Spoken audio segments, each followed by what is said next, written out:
बिस्मिल्लाहिर्रहमानिर्रहीम, अस्सलाम वालेकुम नादरीन। आप यूट्यूब चैनल देख रहे हैं, मैं इमरान खान हूँ। नादरीन, मैंने आपसे कहा था कि गिलगित बल्तिस्तान का इलेक्शन पाकिस्तान की फ़ौज, मिलिट्री एस्टेब्लिशमेंट, आसिम मुनीर और उनके करीबी जर्नैल वो अफोर्ड नहीं कर पा रहे। उन्हें गिलगित बल्तिस्तान पे पूरा कंट्रोल चाहिए, आज़ाद कश्मीर पे भी पूरा कंट्रोल चाहिए और इसके साथ साथ उन्हें बलूचिस्तान पे तो हमेशा से ही अपना कंट्रोल चाहिए। ये इलाके बहुत इंपॉर्टेंट हैं और यहाँ पे बहुत सारे जो है वो कारोबार भी हैं, बहुत सारे मुनाफे भी हैं, लिहाजा वो यहाँ पे अपना कंट्रोल लूज़ नहीं कर सकते और वो हर हाल में अपने पसंदीदा उम्मीदवारों को जितवाएंगे। हर हाल में वो यहाँ पे अपनी हुकूमत बनाने की कोशिश करेंगे। मैंने आपको पहले कहा था। और अब पाकिस्तान तहरीक इंसाफ उनके कंट्रोल से बाहर हो रही है। बहुत सारे टाउट्स ये दावे कर रहे थे मकबूलियत बढ़ गई, ये हो गया, वो हो गया, इमरान खान के पास कुछ नहीं है, आसिम मुनीर बहुत आगे निकल गया मकबूलियत में, आसिम मुनीर की सियासी जमातें बहुत आगे निकल गई मकबूलियत में, ये दावे किए जा रहे थे। लेकिन हालात ये हो गए हैं कि वहाँ पे इस वक्त मिलिट्री एस्टेब्लिशमेंट की दौड़ें लगी हुई हैं और वो पाकिस्तान तहरीक इंसाफ को काबू करने में अभी तक नाकाम हो रहे हैं। सबसे पहले तो जो नौजवानों के वोट हैं उनको बहुत दूर दराज मुंतकिल कर दिया गया और बड़े पैमाने पर ऐसा किया गया ताकि बंदोबस्त किया जा सके कि इन नौजवानों के वोट ही ना पड़े। बंदोबस्त ये भी किया गया है कि अगर ये वोट डालने के लिए दूसरे इलाकों में जाएं तो इस तरह का बंदोबस्त किया जाए कि वहाँ पर भी ये वोट ना डाल सकें। तो पूरी कोशिश है मिलिट्री एस्टेब्लिशमेंट की कि नौजवानों को वोट डालने से बाध रखा जाए। जब कैंपेन चल रही है तो वो एक तरफा चल रही है, बाकी पॉलिटिकल पार्टी जोर लगाती हैं, उनसे कैंपेन चल नहीं रही। सारी की सारी कैंपेन जो है वो इस वक्त पाकिस्तान तहरीक इंसाफ के हक में जा रही है। तहरीक इंसाफ के जुनैद अकबर साहब बाकी साथियों के साथ निकले हुए थे और वो अब गिजर जा रहे थे। गिजर में कुछ सीटें हैं और यहाँ पे भी इलेक्शन हो रहा है। मैंने थोड़े दिन पहले आपको इंतखाबी निशान भी बताए थे, आपको इलेक्शन से पहले दोबारा भी बताऊंगा कि आपने किन इंतखाबी निशानों के ऊपर वोट डालना है। तो यहाँ पे जनाब जुनैद अकबर साहब जो हैं, और ये वोट आपने इसलिए नहीं डालना कि ये पाकिस्तान तहरीक इंसाफ के उम्मीदवार है, इसलिए डालना है कि ये पाकिस्तान की मिलिट्री एस्टेब्लिशमेंट जिसने पाकिस्तान को बर्बाद करके रख दिया, जिसने पाकिस्तान की ऐसी तैसी कर दी, जिन्होंने पाकिस्तान को इतना नुकसान पहुंचाया कि पाकिस्तान का कोई दुश्मन भी ना पहुंचाए। 4 मरतबा इन्होंने पाकिस्तान पर मार्शल लॉ लगा दिया, पाकिस्तान के पूरे निज़ाम पर कंट्रोल कर लिया, पाकिस्तान की हर चीज़ पर कब्जा कर लिया और पाकिस्तानियों को कीड़े मकोड़े बनाकर रख दिया। ये इसलिए इनके खिलाफ वोट डालना है। तो जो जमात भी मिलिट्री एस्टेब्लिशमेंट के साथ खड़ी हो जाए उसको कभी वोट नहीं डालना और जो जमात मिलिट्री एस्टेब्लिशमेंट को चैलेंज करे उसको वोट डालना। होना तो यही चाहिए। बहरहाल अब यहाँ पे जो है वो सूबाई सदर पाकिस्तान तहरीक इंसाफ जो खैबर पख्तूनख्वा के हैं जुनैद अकबर, उनके साथ अरकान कौमी असम्बली सलीमुर रहमान, सैयद महबूब शाह, डॉक्टर अमजद अली खान और MPA नईम खान, ये वो लोग हैं जिन्हें गिरफ्तार किया गया और फिर सूबा बदर किया जा रहा है। ये पाकिस्तान तहरीक इंसाफ की पोस्ट है। तमाम जमातों को खुल्लम खुल्ला इंतखाबी मुहिम चलाने का हक हासिल है, लेकिन पाकिस्तान तहरीक इंसाफ को रोका जा रहा है। वहाँ पे वो कभी कोई ड्रामा करते हैं, कभी कोई काम करते हैं। वो कैप्टन सफदर मरियम नवाज के शौहर, वो कभी जनाब फ्लाइंग कर रहे होते हैं, कभी बच्चों के पास जा रहे होते हैं, कभी हथौड़ा लेके वो पत्थर तोड़ रहा होता है, कभी कुछ कर रहा होता है।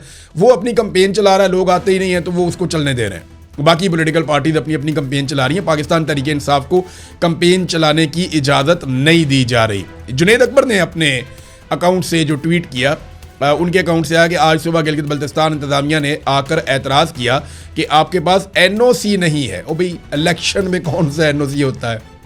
और अब एक बार फिर मुझे और मेरे साथियों को गिजर जाने से ये कहकर रोक दिया गया कि आपके पास इजाज़तनामा नहीं है।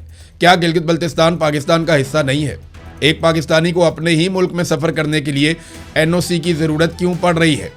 फस्ताई, हथकंडे और बौखलाहट इनकी शिकस्त का वाज़े ऐलान है। अगर मैदान में मुकाबला करने की हिम्मत नहीं तो फिर इलेक्शन का ये ड्रामा क्यों रचाया जा रहा है? आईनी हकूक़ की इस खुली पामाली और फस्तायत को किसी सूरत तस्लीम नहीं किया जाएगा। फिर कोई रिपोर्ट्स आई कि लोगों को गिरफ्तार कर लिया गया। सुहेल अफरीदी का एक पोस्ट आया इस बारे में। सुहेल अफरीदी ने कहा कि अगर हमारे पार्लियामेंटेरियंस को जल्द रिहा नहीं किया गया तो गिलगित बल्तिस्तान की कठपुतली हुकूमत और जो वहाँ पर जाली हुकूमत बनाने के लिए सरगर्म हैं उनसे अपने पार्लियामेंटेरियंस के साथ नारवा सलूक के बारे में सवाल करने वहाँ पर खुद जाऊँगा। ये रवैये पाकिस्तान को नुकसान पहुँचा रहे हैं। ऐसे रवैयों से नफ़रतें बढ़ रही हैं। ऐसे इक़दाम तकसीम पैदा करते हैं। जिनका काम अवामी मैंडेट की हिफाजत है वो हमेशा पाकिस्तानियों के मैंडेट पर डाका डालते हैं।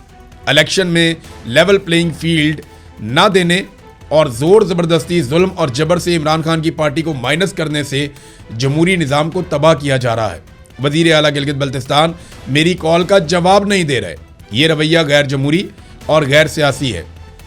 गिलगित बल्तिस्तान को हम नो गो एरिया नहीं बनने देंगे। गिलगित बल्तिस्तान गैरतमंद लोगों का है। वहाँ के लोग मेहमान नवाज हैं। वो अपने मेहमानों की इस बेइज्जती का बदला इलेक्शन में वोट के जरिए लेंगे इंशाअल्लाह। ये जनाब सुहेल अफरीदी साहब का ट्वीट है। हालात नादरीन ये बन गए हैं, हमेशा डाका मारा गया। ये जो 2018 के इलेक्शन में कहते हैं ना इमरान खान के लिए धांधली हुई थी, जरा ये एक फैक्ट है, मैं आपके सामने रख देता हूँ। और बार बार ये फैक्ट मैंने आपके सामने रखा, और अब तो ये बात फाफिन के सरबराह अब्दुल बारी साहब भी कर रहे हैं। फाफिन के सरबराह जो इलेक्शन के ऊपर पूरी तहकीकात करता है, और अब वो क्या बता रहे हैं जरा ये देखें। वो कहते हैं 2018 में इमरान खान साहब 118 नशिस्तें जीत रहे थे। जनरल बाजवा और जनरल फैज हमीद ने 30 के करीब सीटों का नतीजा रोका आरटीएस जब बिठाया गया, जिसको आरटीएस बिठाना कहा जाता है।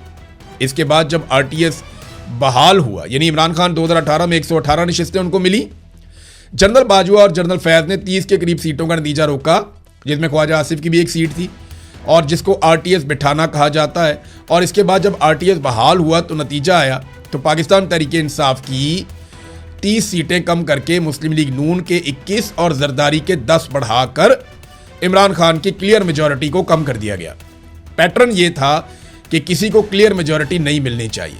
ये पाकिस्तान की फौज का तरीका वारदात है। इमरान खान जो ले रहा था, फौज जब मैं कहता हूँ तो बेचारा बॉर्डर पे खड़ा हुआ फौजी दुखी हो जाता है, तुम्हारा कसूर नहीं है यार, तुम लोग तो भाइयों की तरह हो।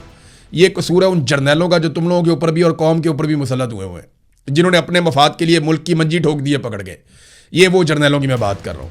तो उन्होंने हमेशा यही किया, और पैटर्न ये है जनाब के सादी अक्सरियत किसी को नहीं लेने देनी। इमरान खान साहब के पास थी सादी अक्सरियत 2018 में, तो उनको बैसाखियाँ देने के लिए उनकी सीटें आरटीएस बिठाकर छीन ली गई, और बाद में पीएमएलएन को कह दिया गया तुसी रोला पाई जाओ, विचो विचो खाई जाओ तो रोला पाई जाओ। क्योंकि नून लीग को इसमें से लगभग 20-21 सीटें मिली थी और जरदारी की 10 बढ़ा दी गई थी, तो इन्हें कहा गया रोला डाल के रखो। इस मरतबा फिर उन्हें इसी तरह जाली हुकूमत बना के दी गई। तो जर्नैलों ने हमेशा इनको सपोर्ट ही किया है। लोग पहले समझते थे पाकिस्तान पीपल्स पार्टी इससे बाहर है, जरा पीपल्स पार्टी वाले नेड़े नेड़े हो जाओ और गौर से मेरी बात सुनो, और जरा तवज्जो से बात सुनने के बाद जो है वो अपना फैसला कर लेना। देखिए, मेरा पूरा खानदान पाकिस्तान पीपल्स पार्टी में था। मैंने अपनी ज़िंदगी का जो पहला वोट डाला वो पाकिस्तान पीपल्स पार्टी को डाला, और हम पीपल्स पार्टी को हमेशा सपोर्ट करते रहे। हमें हमेशा लगता था कि बेनज़ीर भुट्टो पंजाब के ताजिरों से ज़्यादा बेहतर है, और उसका नज़रिया ज़्यादा बेहतर है, वो पाकिस्तान के लिए ज़्यादा बेहतर पॉलिसी बनाती है। मगर जरदारी ने आज हर डेमोक्रेटिक आदमी जो है, जो डेमोक्रेसी को पसंद करता है, उसकी नाक काट दी है जरदारी ने। पहले बिलावल ने कहा जी ब्रूट मेजॉरिटी, बहुत तकलीफ हुई। बिलावल ने कहा जी कि डंडे वाली जमहूरियत, बहुत तकलीफ हुई। और अब एस्टेब्लिशमेंट के हाथ मजबूत करने का जरदारी ने स्टेटमेंट दिया है। ज़रा ये जरदारी का आप स्टेटमेंट सुने, बड़ा इंटरेस्टिंग स्टेटमेंट है। जरदारी ने कहा कि हम सब मिलकर एस्टेब्लिशमेंट के हाथ मजबूत करेंगे और मुल्क को भी मजबूत बनाएंगे। यानी एंटी एस्टेब्लिशमेंट जमात जो हमेशा फौज की सियासत में हिस्सेदारी के खिलाफ रही, वो आज क्या कह रही है कि हम सब मिलकर मिलिट्री एस्टेब्लिशमेंट के हाथ मजबूत करेंगे। तो नादरीन, ये चीज़ें मैंने आपके साथ शेयर की। खबरें और भी हैं नेक्स्ट व्लॉग में आपको बताता हूँ। अब तक के लिए इतने, अपना ख्याल रखिएगा, अपने इस चैनल का भी। अल्लाह हाफ़िज़।